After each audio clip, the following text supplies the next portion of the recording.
Hi, welcome everyone to this Uninter Global Meeting focus in as the goal target from the United Nations in early childhood and inequalities in Brazil. It's a very important topic. I'm Jason Diet, the President of Uninter Global Hub, and today we have two speakers, two moderators, and a conversation in two different languages. Most of it's going to be in Portuguese and part of it's going to be in English. The cultural presentation is going to happen at the end of the event. The version of this event in Portuguese is being broadcast in our Uninter main channel, and the English version by the Global Hub YouTube channel. So you can change from one to the other. We have both links in the description of these channels. Before passing the floor to my colleague, Professor Carolina Cordeiro, professor here at Uninter, I would like to thank or acknowledge some of the people. I'd like to thank the directors of different forums at Uninter who opened this space for important conversations that go beyond specific school and specific discipline or in a specific country. And the second most very important thing is I'd like to really thank our two guests here today, Professor Marcia Machado and Professor Naruto Menezes Filho. But most importantly, we'd like to invite and thank you all for participating and taking part of this event, attending this event today. If I try to talk about so many achievements from Professor Martin Nairso, I think I will spend the whole evening here, and I'm probably gonna miss a lot. So you can check the internet, you can check their CVs because they are really impressive. But what has really touched me in my personal life regarding both of them is their great heart and their minds. I met Professor Marcia, never forget, when I went to Fortaleza. And not only she received me, but 30 students and professors from all over the country and abroad in the Early Childhood Center, which she led. And that was unforgettable, the 2 weeks that we spent on the field and all the knowledge that she has on early childhood. And she's not only a specialist, but she's also passionate about that. And I also who accepted to lead a research group of students that had not yet graduated from economist, his field of work, but also health, public policies. And that was like 10 years ago, but he's giving his blood to this initiative. So it's a pleasure to have both of them here. And with that, I'll talk a little bit about the format. I'm gonna shut my mouth now, and we're gonna have 15 minutes conversation with Professor Marcia in Portuguese, and then I'll be back and talk to Narsha in English. And then Professor Carol is gonna lead us during our Q&A session. So you can get your Q&A sessions ready and really enjoy this event. Thank you, Professor Carol. You have the floor. Good evening. Thank you so much, Jason. Thank you to our dear speakers today. It's really a pleasure to share the screen with all of you. It's an honor to have these two wonderful speakers. I have a very important mission. It's an honor for me to talk with Professor Marcia about her research, her life. And before starting asking her questions, I'm going to tell you a little bit to all of you students. I'd like to thank you for being here today. And I want to tell you that Professor Marta is one of the greatest names in Brazilian research. She's an associate professor of the community health of Ceará University. She's a lead scientist in the Fundação Cearense de Pesquisa. She has an undergraduate in and as a nurse, and he has a postdoctorate, PhD in public health in Harvard. She was a consultant at the Ministry of Health in the creation of the first milk bank in Brazil, founding the first milk bank in the state of Ceará. She has a very long CV, a lot of achievements, a great personal background. But let's stop here and listen to our speaker. Thank you so much, Professor Marcia. And can you tell us a little bit, why did you decide to go into public health, to become a researcher at the university, and tank, taking this hands-on role at the university to face inequalities in early childhood? First of all, I'd like to thank you all for this invitation to be part of this meeting, this dialogue, to try to encourage different young people who are in the process of deciding what they're going to do, what profession they want to follow. Let me tell you that my whole journey in public health started with my life, my childhood, my adult, when I was a teenager. I lived in a small town here in the state of Ceará in the northeast of Brazil. And something that was really uh, important for me is that every day, like many times a day, I will listen to the church bells. And I would ask, why you have so many bells sounding? And they would tell me that one more angel um, went to heaven. A kid had died. How did they die? Diarrhea, malnutrition, and other disease. And I believe that that had a huge impact on me because I was really touched by why people leave so many children dying.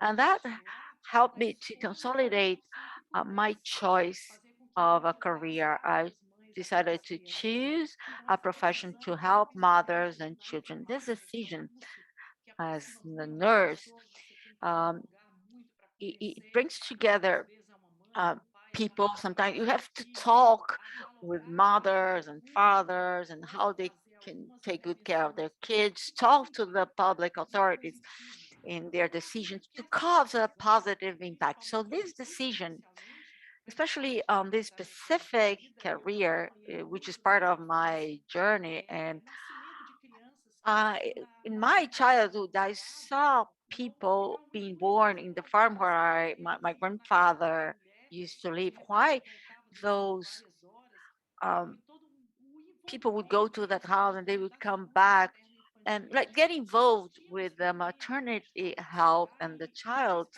health, especially here in the north and northeast of Brazil. We have a prevalence of uh, child mortality. Like 3 decades ago, it was even stronger, and that uh, helped me to decide my field of studies and start researching the causes of those diseases and why there were so many children dying, how to build public policies in the state. So that's how I got involved in my school in extension projects, research projects. I would go to the communities and countryside with doctors, nurses in every area in the public health required because we need to involve different areas of knowledge to add value. So from my studies, started to get involved in projects with uh, during childbirth, and I was trying to help. And that's when we decided to my journey to help to convince mother about uh, breast milk and the importance of it to their kids. And when I started at the university as an associate professor in the public health, department, the research that we do to have a dialogue with the public policy authorities. Professor Marx, I need to tell you that for sure, all this dedication really has an impact. We have a comment here in our chat. Elsie is here with us, and she wrote that it's an honor to um, to listen to these specialties in early childhood. Because of her, I started donating breast milk. It's just wonderful. It's just wonderful to see that. Let me go to my second question. I read some of your recent research summaries about feeding preschoolers, and they use an overexposure to screens and mothers' mental health during the pandemic. Of course, your productivity is just wonderful. So, can you tell us for the past 3 years, what did you learn about causes or consequences of inequality? What really struck you the most and why? Well, we used to have a situation, we had already a situation in Brazil, especially in the state of Ceará, with chronic um, food insecurities or vulnerabilities. And I have a colleague here with us about breastfeeding.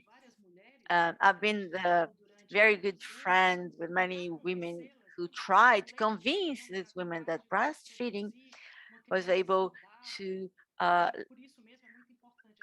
lead to a healthy kid. I know that that's a teamwork. We managed to help many kids not die from hunger because many decades ago, many kids would die due to malnutrition. And right now, during the pandemic, something totally unexpected all over the world, something that really draw my attention during our lockdown in the state of Sierra, that many mothers would call me concerned about can I breastfeed? The virus would be transferred to the kid, and they would be crying when they called me. And we started researching remotely. We searched in social media to try to help women to uh, 47% de fill transtornos out a emocionais. questionnaire. And we realized that at that time, we have many women with mental issues, with depression.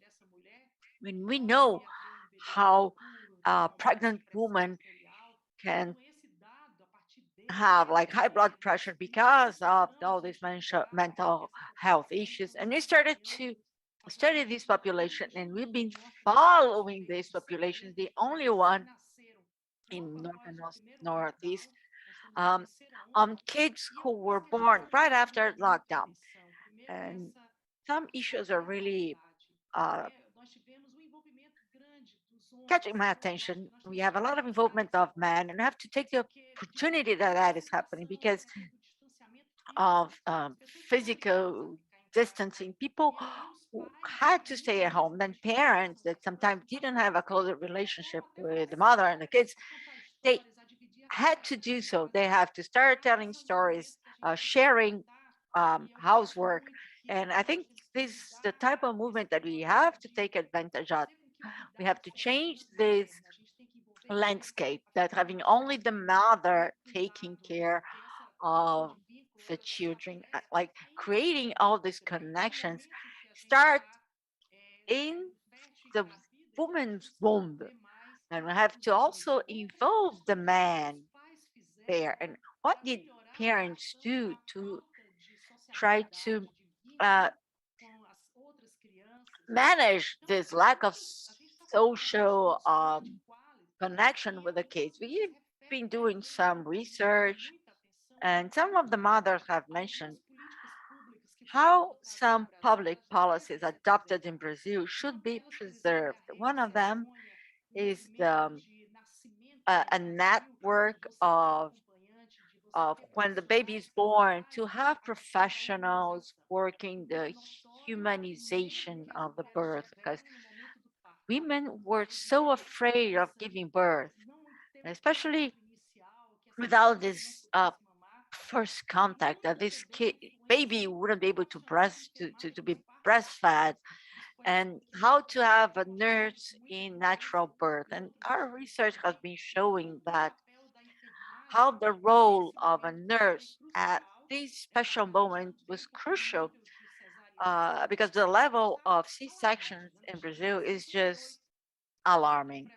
We had like 68% of C-sections birth in Brazil. And also we had this the follow up with some of the health centers in Brazil and the state, but not over the countries, because the mother didn't have access to health service.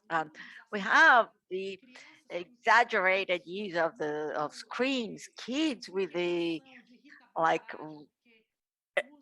being irritable and restless because they are on the screen like for 8 9 hours, and we had to follow these kids and see how was the impact in their um, social connections and their development.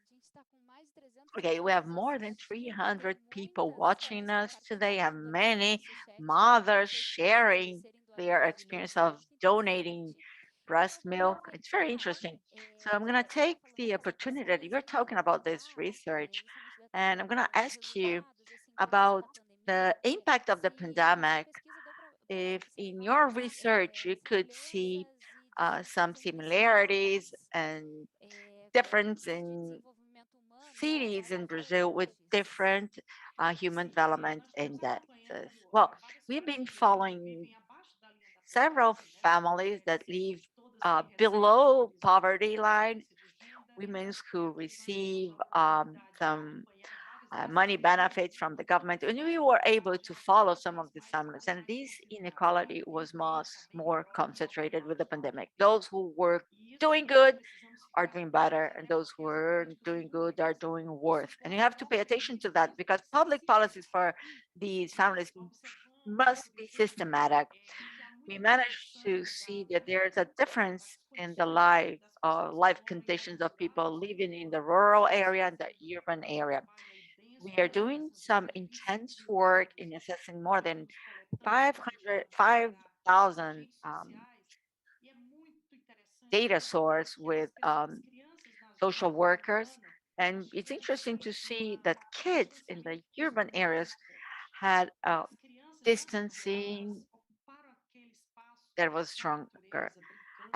In the urban society, urban areas, their social distancing was affected them more than the people in the rural area, because these people in the rural area, they had their experience with the nature, they could go outside. But okay, going back, families where their parents lost their jobs, the mother or the father had very strong consequences in the brain of the kids, because they kept their brains are a sponge, and we had to try to appropriate the policies in social science and human science. We need more psychologists, more social workers, more sociologists, anthropologists as part of this network, because people need to be heard, need to be. It was a moment of pressure, so we need some attentive listening to try to minimize this pressure, especially in kids. So the service network to be reorganized in a way that um, community agents, health community agents, could go back doing their systematic work, or going after all mothers with kids up to 6 years old, have an active search of those mothers who are not taking the kids to the public service. So it's important to see how many women stopped going to the postnatal um, consultation, well, appointment with their doctor. So this active search um, home visiting, something that we did during the 1990s. We need to retrieve all of that and restructure our primary care. Okay, Professor, in your research, you had a lot of success in showing collaboration between the university, the government of Ceará, and researchers, both in Brazil and in the US and in other countries as well. What were the most important ingredients that were in each of these cases? Let me tell you that building good teams is crucial when you work uh, in research. We need to have professionals from different areas. Economists, you're going to listen to Professor Naertos, psychologists, sociologists, all professions from the health, um, all health professionals, because this team will going to make you question data and go after intervention models that should be adapted to each reality.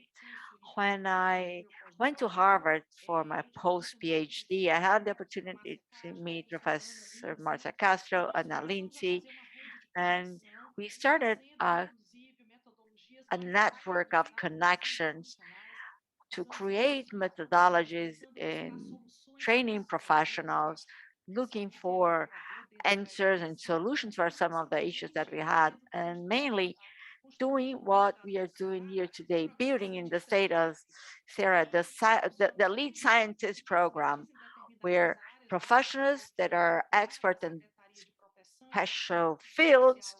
I'm in charge of protection, social protection in childhood and adolescence.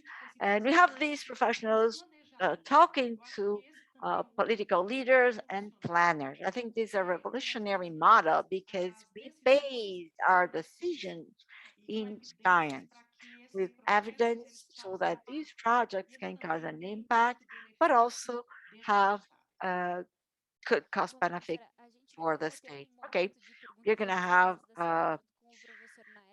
moments for Q&A. I'm going to ask questions from the chat, but I have a final question for you. And that is, in the studies that you've been developing with your team, what are the results that really draw your attention to maternal and child health? And how do you think that we can act to minimize problems related to mental health, mothers and children and child development? That's a very interesting data. But within nutrition insecurity, we realize that we have alarming levels of this sort of insecurity, like 30% of prevalence of uh, nutrition insecurity, if I can say it that way. If you transfer income from beyond what they were receiving from what the government were giving them, that allowed an important impact. We follow these kids that had this high level of food insecurity, it's better term.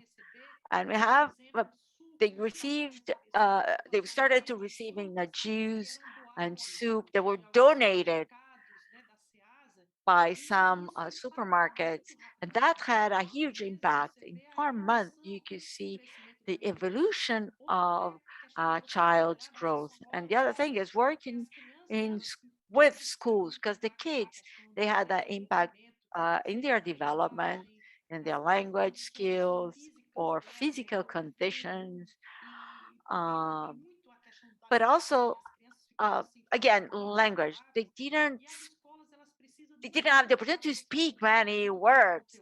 And the school at that time, they didn't have to really be concerned about content, but we had to open for kids to uh, discuss their fears and how to improve their lives, and also with the mother. So we had to reinforce the support and also the support of some other um, governmental benefits support, but also in the professional health side, and to create a network of support to try to minimize emotional disorders that can arise. So thank you so much. We have a lot of participation here.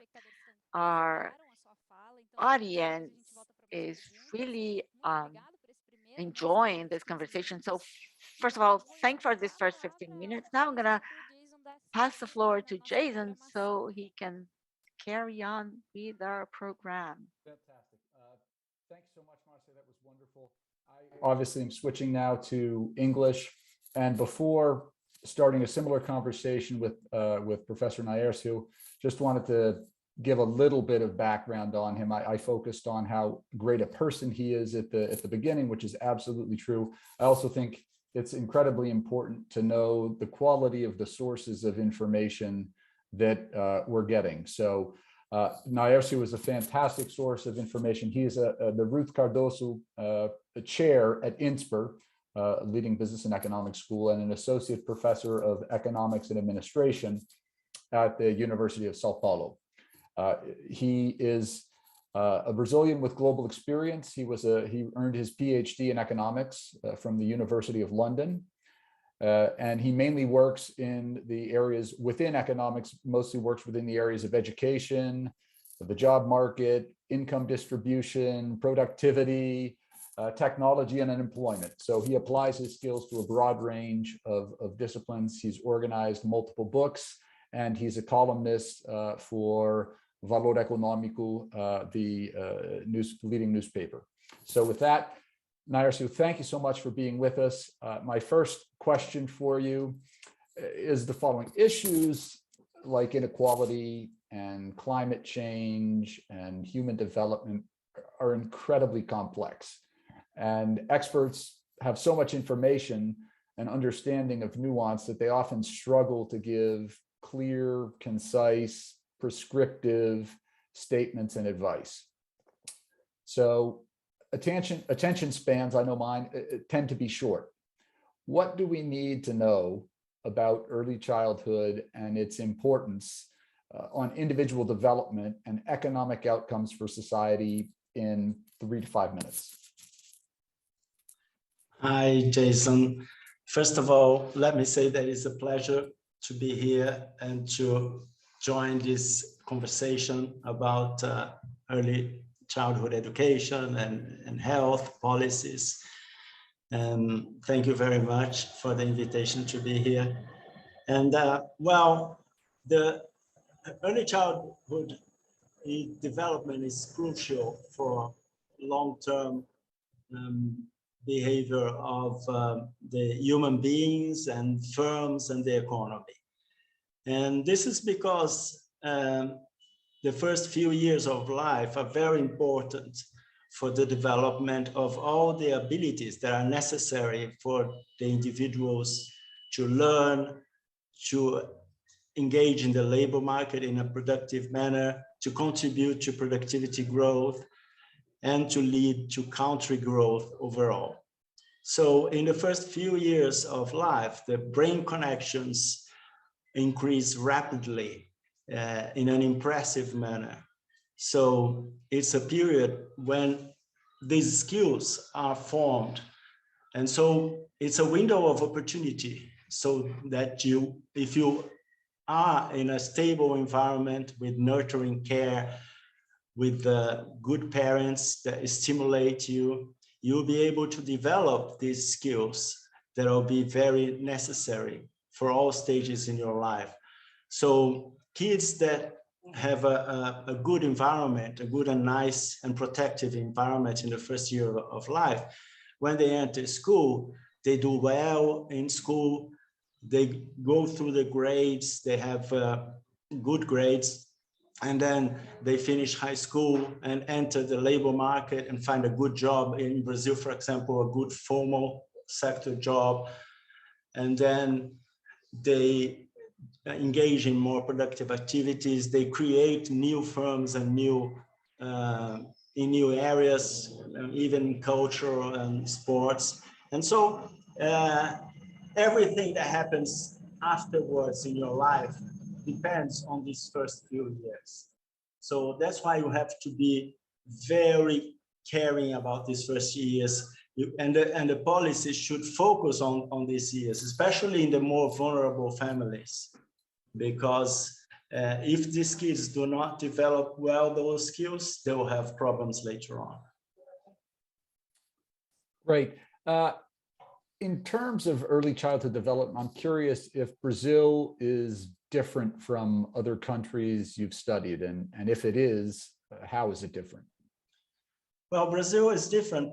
One thing that's very important in Brazil is the high inequality that prevails here.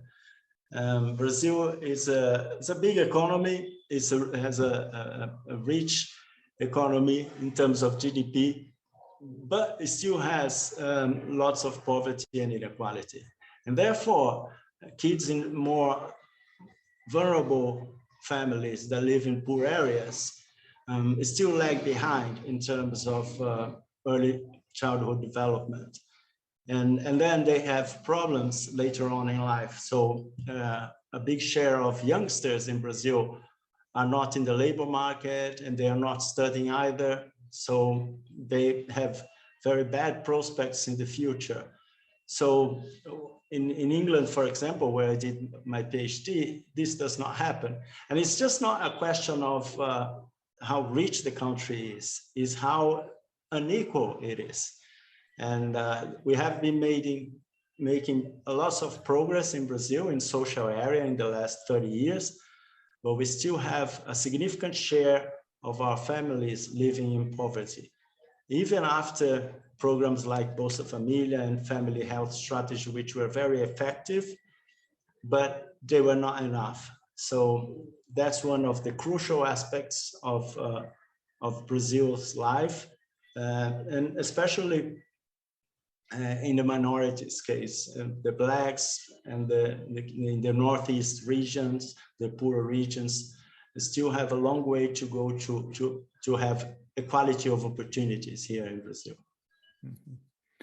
So one of the things that I learned from you and from others is the very large return, the financial return on interventions and investment in early childhood. And that's clear to me, and there's lots of literature about that, but they take time to appear. So my question is, how do you track impact over time of investments in early childhood? And what are the most important strategies and struggles that relate to that long-term nature of impact? And how do you study impact over time in a way that makes the case? Yes, that's right. It's lots of studies have shown that the returns to investment in ACT are huge, but they take a long time to realize, to be effective. So what you can do is to follow those kids over time. So you can have what we call cohort studies or longitudinal studies, where after we invest, say in a city, for example, in ECD, you should observe kids doing better in school, for example, in the early years of school, having good grades, math grades, reading grades. And even before that, you should have longer breastfeeding and a good environment, good health indicators. And then if you follow them in the second cycle of the school, they will do well as well. They will not drop out in high school. They will go through high school. And then you see them entering the labor market and earning more money than in cities that did not invest in RCD. So you can follow the mechanisms, the theory of change, by gathering data, following the same individuals over time. So there are some cohort studies that were made in Pelotas, for example, Ribeirão Preto, and we're starting a new one next year. And so by doing that, you don't have to wait all the way until the individuals are old and to compare their lifetime earnings. You can follow them, and this difference will appear soon enough if the program is well designed and well executed. So that's very helpful to understand how to get good information and how to get it in a relatively short period of time, given how complicated it is. my question now is, how do you take that information to successfully impact policy?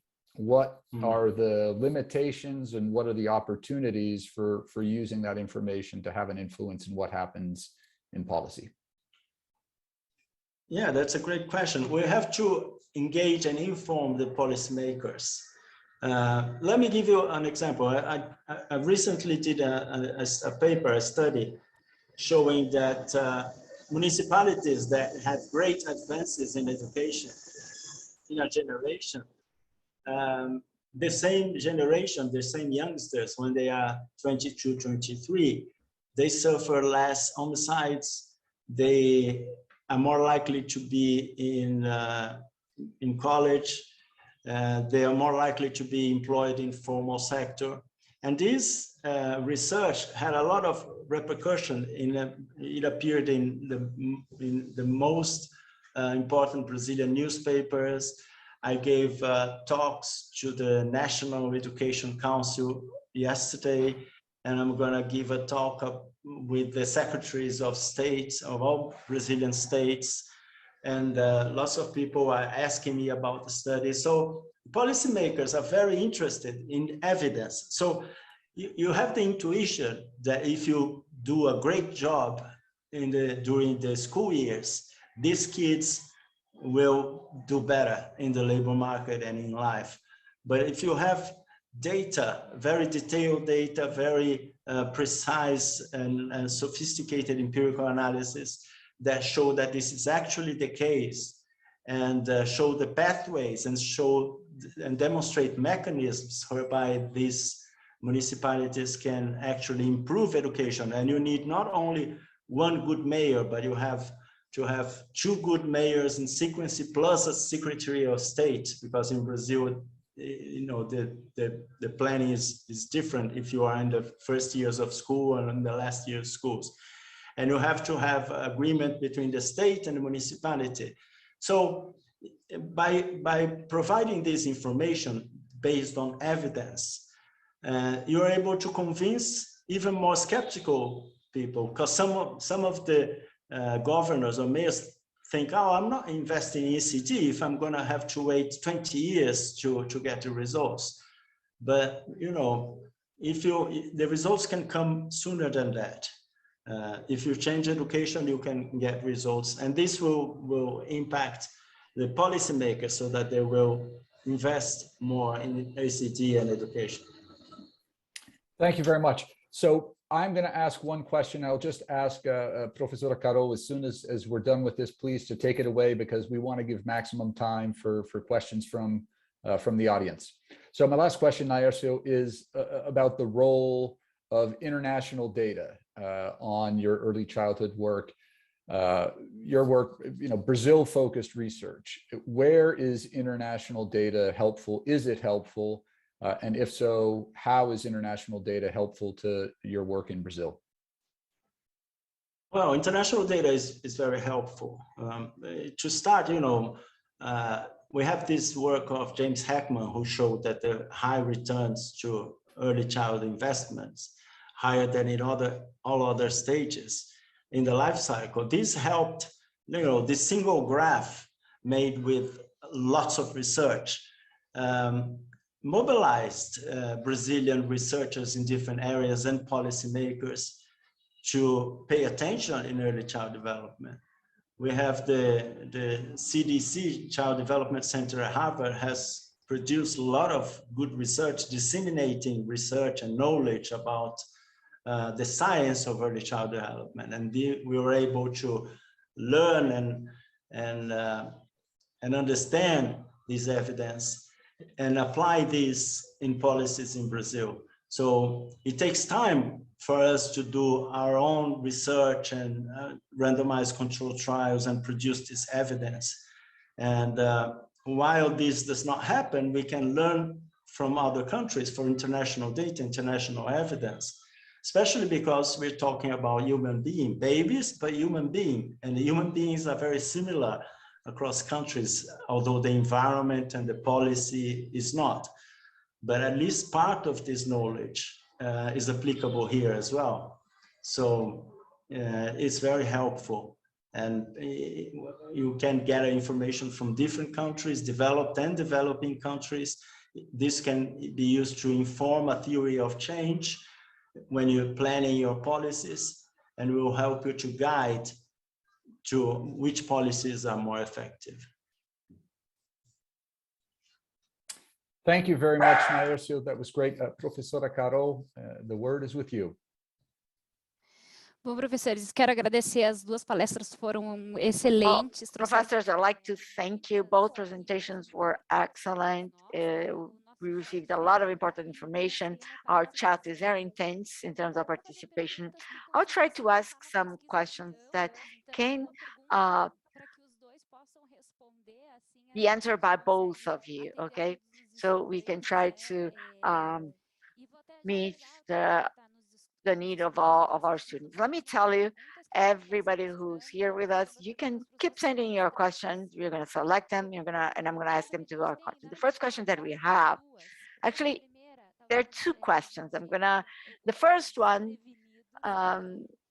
could be a little shocking for them. I mean, sometimes maybe they will need some time to think and at least tell us where we can go after this information. Alex asks the following: is there any research showing the impact of health in the number of mortality in children? I don't know if you don't have the figures on your hand, but if you can tell us, people who are really interested in this topic, where we can get this information. I don't know, a website or something. But in the meantime, I'm going to ask you the second question. If both of you can ask us, I think it can. It works for both. It was a question asked by Elsie. She has taken into account the social differences in Brazil. Can you generalize the consequences of the pandemic on kids, women, and young people? So I'm going to pass the floor to Professor Marcia, and then I'm going to pass the floor to Professor Naircio. Is that okay? Yeah, those are both great questions. The whole stopped. The whole world has stopped. The whole world is still trying to find answers in terms of mortality. Why kids got sicker and women got we have more kids getting ill and more women getting ill during the pandemic. We have information from some locations, especially low-income regions with level of food insecurity. The mortality raised in some regions, and we had an increase in young girls getting pregnant, teenagers getting pregnant. We did a research here in Ceará. It doesn't show exactly any difference from what we used to have in terms of the prevalence of 16, 17% of pregnancy during teenage years. And some of the issues are related to the emotional health of mothers and kids at a time that we need to guide family members to talk to their kids, be more patient. We know that all of us were impacted by the pandemic. It's hard to live within a small house 24/7 with family and friends dying. That had an impact in mental health. We have many research showing that. And there's a need for specialists who can follow these kids. It's not easy to have psychologists who can work with kids. And we need to reinforce the training of these professionals in this area. And another issue that had a very important impact is vaccination, immunization. The whole world were vaccinating their kids, while in Brazil it took us so longer. Like for 35 years, we didn't see tetanus when I was a nurse, and now we don't see it anymore. The reason: vaccination. Measles, pretty much eradicated. We need one single case to contaminate so many other kids who are in a certain community. So we need to pay attention to that because there is a strong anti-vax movement, and that's dangerous in every social class, especially where you have fake news wandering around. People are concerned about vaccinating their kids, and you need to realize that that has changed.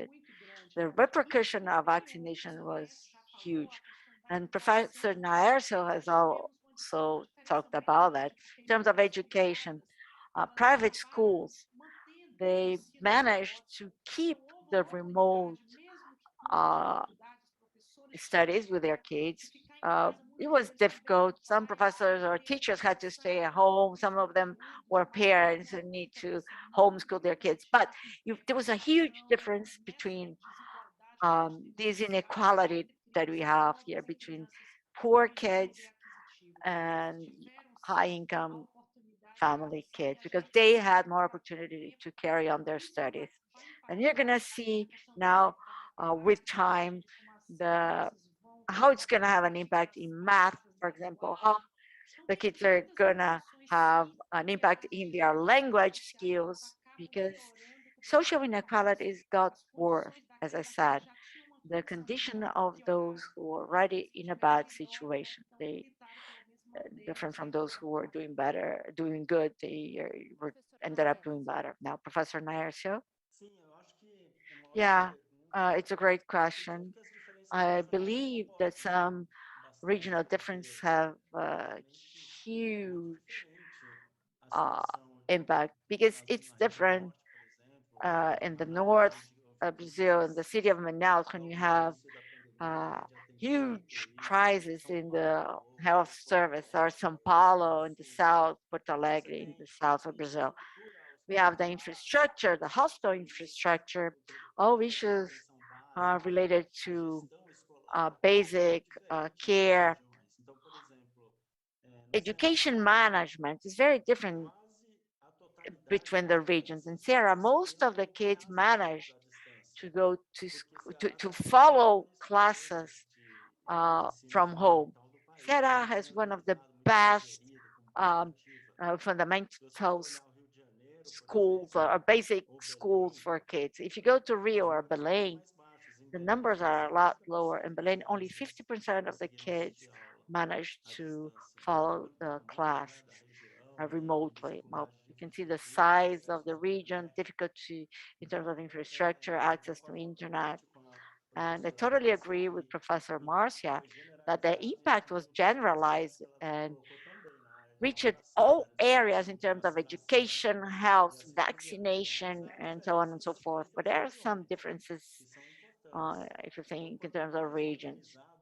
The more organized you were before the pandemic in terms of education or social service or health, better you managed to avoid more damage during the pandemic, and it will be easier to recover.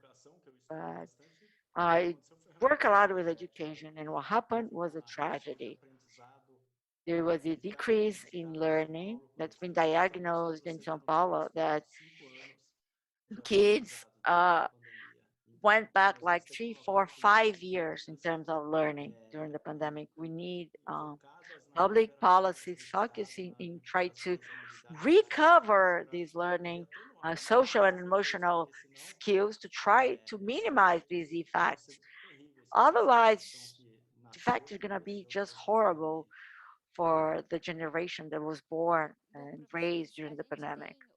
Okay, the chat is booming here. We have a couple of debates here. I'm going to try to ask questions related to both of them. I'm going to start with a comment from Fernanda Mendes. She said the following: I missed the popular participation in public policy decision making.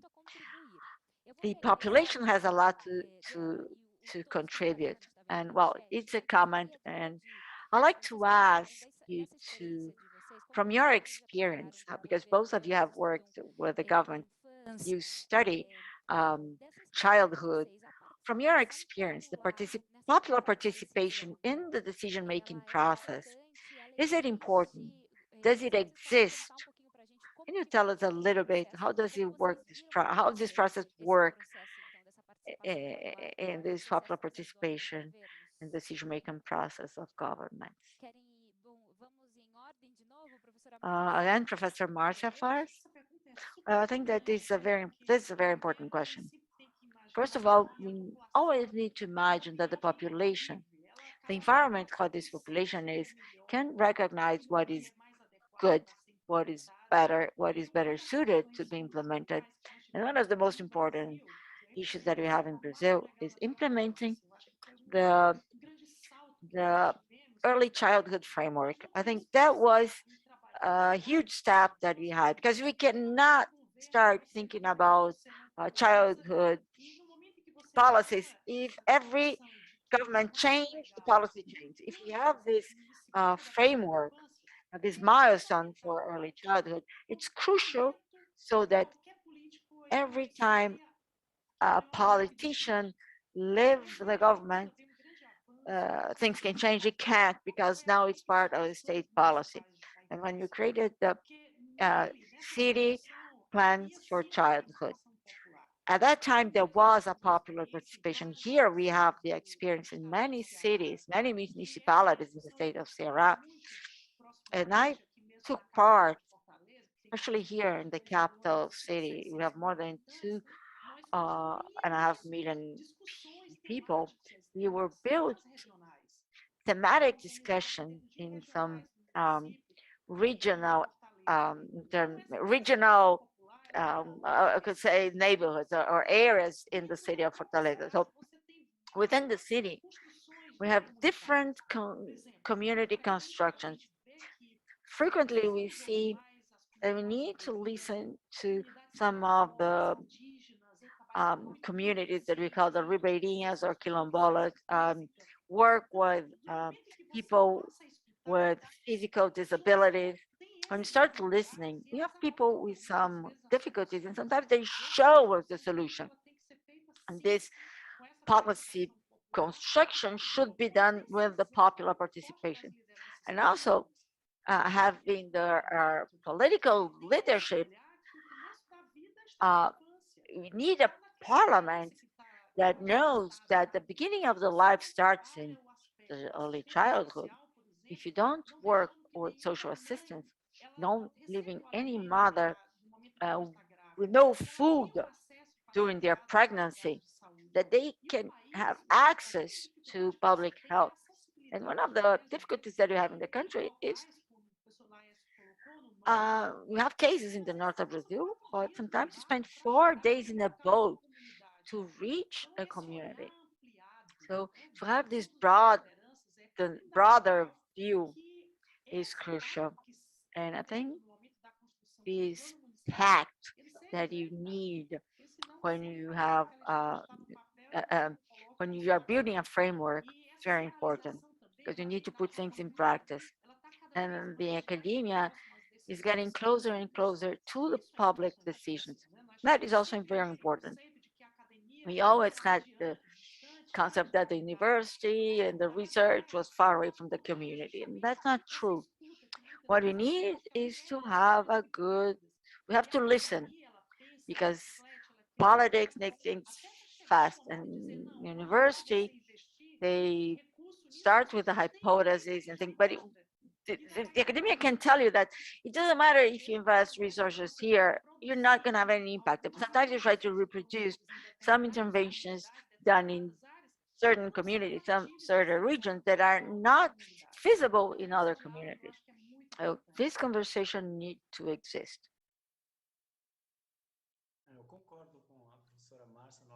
I agree again with Professor Marcia. I think that the most important role of the public um, participation is trying to put it together a local policy. When you're electing your city council or state congress, or if you have a a population that is aware of the importance of early childhood or income transferring, the population will choose representatives that defend, that are advocates of these areas. We have someone to advocate for early childhood. We have congressmen advocating for education in our Congress. We have different committees and councils that are elected where people can participate. So it's always centralized, bottom up, but and with that, you're going to start having an influence in the city council, then you're going to have an influence in the Congress. And we have a lot that a bill that passed like 10 years ago, and it was the outcome of efforts in promoting and advocating early childhood. So I think the popular manifestation and participation is gonna really guide the emphasis of policies, what policies are gonna be uh, defended. I think that's very important, and also put pressure. Not only participate in the commission voting for the city council, but put pressure on them so that they can take measures in favor of women and early childhood and education, of course. So we have our final question here. We only have 3 minutes, so there's 1 minute answer for each one of you, but I think it's very important. The question that have you been, I mean, you touched this topic, but it's important to emphasize that Ruth is asking, would it be possible to disconnect education from politics? It's a real challenge to talk about that during for just a minute, but I would say that the greatest exercise of politics is education. Uh, People who know education cannot build, cannot question. It's a political movement. So it's important to prioritize, and we can see some experiences here in the state of Ceará. We have very successful experiences here, almost 2 decades of work and training our teachers, um, improvements in our schools, um, valuing the profession of educators and teachers, and creating good conditions to have um, people that can ask questions and influence political decisions that need to be taken. I won't say that we cannot decentralize that. No way. It's a political movement. And we need to create, I see the importance of that, the importance of schools getting reorganized. We have teachers, lots of mental health problems. They've been through a lot of pressure. So value, give, and valuing their profession is very important. And we need to prioritize that.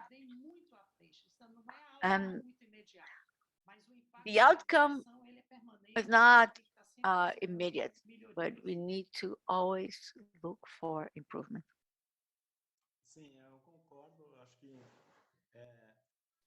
I agree. I think that politics and education are really connected.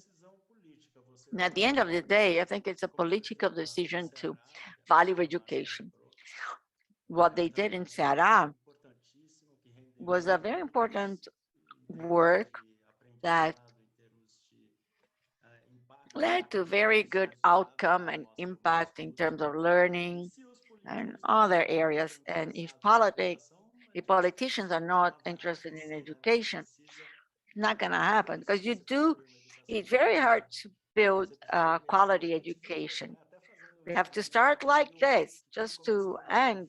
Everything starts in early childhood, then the first few years of basic school, and so on and so forth. There's a sequence, we need a sequence of politicians advocating for education. It's not only talk about that, say, okay, it's important to have equality. that's easy. It's difficult to formulate policies. Focus on that until you reach quality education for a whole generation. And we need political will to do so and political ability to do so because pressure for short-term results are very strong. Thank you so much. I'd like to thank you all who send us your questions. We have more than 400 people with us today. So our chat is booming. So thank you so much. Thank you, my dear professors, our guests here. From the bottom of my heart, I'm going to pass the floor to Jason now. So that's it. Thank you so much on behalf of UNINTER for both of you accepting this invitation to share this effort and energy. I think this part is brilliant. It may look easy, but it's not. And so dedicating 1 hour of your time with us was really wonderful. Thank you so very much, Professor Marta, Professor Naercio. It's a great pleasure to see you again. So now it's a pleasure to pass the floor to Professor Florinda, who is going to have our cultural presentation. Welcome, Professor Florinda. Good evening, everyone. Thank you for the invitation. Once more participating in our global meeting. So you were here with us today. My name is Professor Flor Pimentel. I work with cultural and body language. We are going to have a Válvula Vapor band. For 9 years, they've been singing their own songs and our national Brazilian rock. They have different records, and we have the participation of our student Alexandre Mello. She's one of our students here, and the music you're gonna be listening now is a video clip and tells the story of a little robot who fell in love by a TV set. And the idea for this video clip was, it was inspired by the song Segredos from Frejá, a man who falls in love with the moon. So with you, Válvula Vapor with the song House.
Entregar coração tranquilo. Arabella abria a janela. Carolina erguia a cortina. E Maria olhava e sorria. Bom dia. Arabella foi sempre a mais bela. Carolina Carolina, a mais sábia menina, e Maria apenas sorria. Bom Se dia. me perguntar, longe daqui eu quero estar, perto do teu olhar sem fim, olhando o mar que há em mim. Se te consolar, eu não me perco dessa vez. Na sua casa vou morar, no meu abraço vai dormir tranquila. Eu não quero estar em nenhum barco a navegar, quero sentir meus pés no chão, pra não mudar de direção. Eu quero chegar nessa cidade onde o sol e a liberdade são irmãos, e te entregar um coração tranquilo.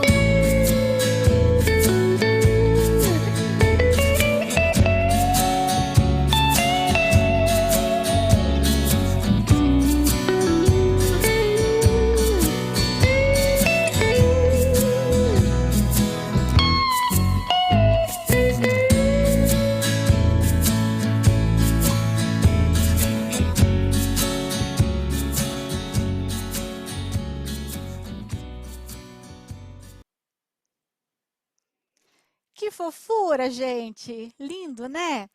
Amanhã nós teremos mais momento cultural aqui no nosso Global Meeting Uninter. Agora eu queria passar a palavra para o Jason. Então, muito obrigado, professora. Foi ótimo encerrar com esse momento Thank you cultural. so much, Professor. It was wonderful to end with this cultural time. I'd like to remember that not only tomorrow's event, which is very important, so see you tomorrow, but you're going to have an international webinar on May 12th, and you're going to receive more information soon, okay? So the most important thing is your participation. Thank you so much for participating and engaging. Not only that you were here watching us, but also participating. It's a great pleasure to see that. So good evening and bye-bye. Have a good night.